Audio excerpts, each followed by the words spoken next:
बघितलं का? Without metre जाणाऱ्यांनो, या महिन्यात परत एकदा दुसऱ्यांदा सीएनजीचे रेट वाढलेले आहेत.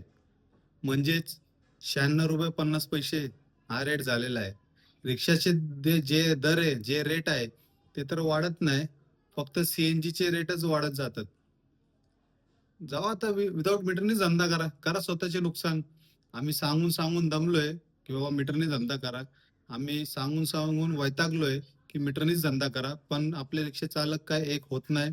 मीटरवर धंदा करत नाही. आत्ता पण मौका आहे. आत्ता पण संधी आहे.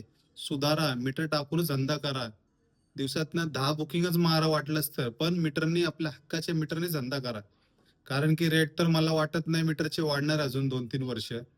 पण रिक्षाचे जे रेट आहे, जे पण भाडे तुम्ही मारता, ते मीटरवरच मारा. कारण की दुसरं काही पर्याय आपल्याकडं उरलेला नाही. म्हणून मीटरवर धंदा करा मित्रांनो. स्वतःचं नुकसान करून घेऊ नका. कारण की महागाई खूप वाढलेली आहे. घर खर्च खूप वाढलेला आहे. सगळंच वाढलेलं आहे. म्हणून मीटरवर धंदा करा. स्वतःचं नुकसान करून घेऊ नका. धन्यवाद.